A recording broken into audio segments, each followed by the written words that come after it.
Dans l'actualité ce soir, la suite du voyage du président du Faso à Singapour. Blaise Compaoré, engagé sur le front devant la destination Burkina Faso aux investisseurs asiatiques. Il a eu des rencontres avec des responsables au sommet de l'État singapourien. Et puis, l'Assemblée générale de l'ONU se tient à Ouagadougou. Dans une simulation proposée aux jeunes, des participants s'initient aux stratégies de négociation comme en vrai à l'ONU. Mesdames, Messieurs, bonsoir et ravi de vous retrouver. Le Forum des investisseurs du Burkina à Singapour s'est ouvert aujourd'hui pour permettre la mobilisation de ressources financières en faveur de réalisation de nombreux projets dans notre pays. Mais avant, le président du Faso, Blaise Compaoré, engagé sur le front de vendre la destination Burkina Faso aux investisseurs asiatiques, a eu des rencontres avec des responsables au sommet de l'État singapourien. Le point avec nos envoyés spéciaux, Jean Zongo et Nicolas Zigani. Le président du Faso, avant de présider le forum des investisseurs privés du Burkina Faso, a été reçu en audience par son homologue Tony Ken Yam, le président de la République de Singapour. Les deux chefs d'État ont surtout échangé autour des questions relatives à la coopération bilatérale entre les deux pays. Une coopération qui présage un lendemain meilleur pour le Burkina Faso et la République de Singapour.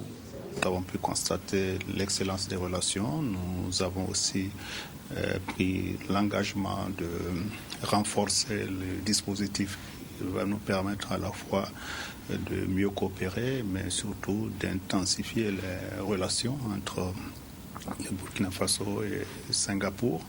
La République de Singapour est un exemple en matière de développement qui inspire aujourd'hui le Burkina. C'est un pays avec des ressources naturelles limitées qui a su se hisser parmi les dragons asiatiques.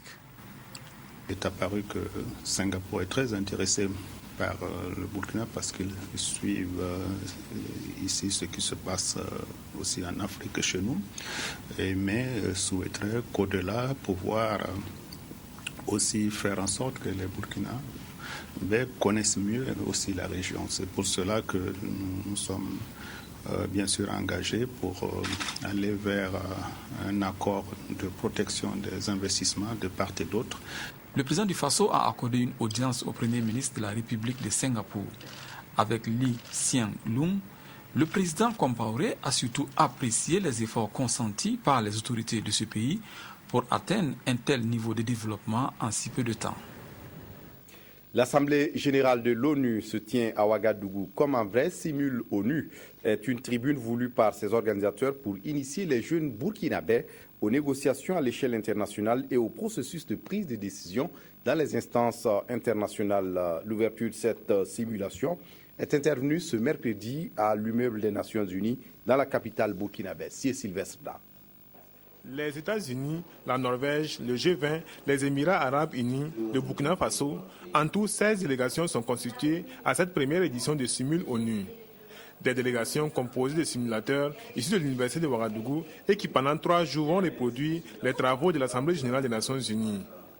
L'exercice se veut une opportunité offerte par le système des Nations Unies et ses partenaires aux jeunes de se familiariser avec le fonctionnement des organisations internationales et de s'initier aux stratégies de négociation à l'échelle mondiale. Ils travaillent vraiment sur des problèmes de fond et apportent de vraies solutions qui peuvent suivre leur voie et dans certaines simulations réalisées par d'autres grandes écoles ont fini à la tribune réelle des Nations Unies. Pour cette première édition de Simule ONU en Afrique, des thématiques d'envergure continentale seront au cœur des débats. Ce sont entre autres la problématique de la transition énergétique du continent africain, les défis de l'accès à l'eau potable, aux services publics de santé et d'éducation, la problématique du genre et celle du civisme en faveur d'un développement socio-économique durable et équitable. Les simulateurs seront amenés à étudier, débattre et proposer, après négociation en privilégiant le consensus et l'intérêt général, des solutions innovantes aux grands enjeux de l'Afrique. En marge des travaux, les participants sont appelés à faire des critiques et suggestions au comité d'organisation afin de permettre d'améliorer les conditions d'organisation des prochaines éditions de Afrique in Simule ONU. Lonatel, Airtel et Télécel ont été sanctionnés pour la mauvaise qualité des services offerts au public. Ces 3 opérateurs de téléphonie mobile sont au sommet de payer à l'État burkinabé près de 6 milliards de francs CFA. C'est l'autorité de régulation des communications électroniques qui l'a signifié ce matin au cours d'une rencontre avec la presse. Karim Patrick Namouanou. L'épée de Damoclès a longtemps plané sur la tête des 3 opérateurs de téléphonie mobile, Onatel, Airtel et Télécel. Ce matin, le coup est tombé et les sanctions infligées sont pécuniaires. Les sanctions prononcées par le Conseil de régulation lors de sa dernière session du 28 mars 2014 sont de 2,70 162 936 francs CFA contre l'Onatel, 1,301 91 521 francs contre Télécel, 2,490 935 167 francs CFA contre Airtel, soit un total de 5,862 189 624 francs CFA. Ces pénalités doivent être reversées au Trésor public. Onatel, Airtel et Télécel ont 3 mois pour résoudre les irrégularités notifiées sur leur réseau. Seul l'Onatel a été sanctionné pour le taux de disponibilité du réseau qui est insuffisant. Les 2 autres n'ont pas été sanctionnés sur cet indicateur. Sur le taux de couverture des villes et des localités, l'Onatel n'a pas été sanctionné sur cet indicateur. Les 2 autres, Airtel et Télécel, ont été sanctionnés sur cet indicateur. Le taux de couverture des axes routiers, tous les 3 ont été sanctionnés. Et Télécel a été sanctionné plus lourdement sur cet indicateur. Le taux de coupure des appels dans les localités, tous les 3 ont été sanctionnés. Les opérateurs ont 15 jours à compter du 11 avril dernier pour payer les pénalités.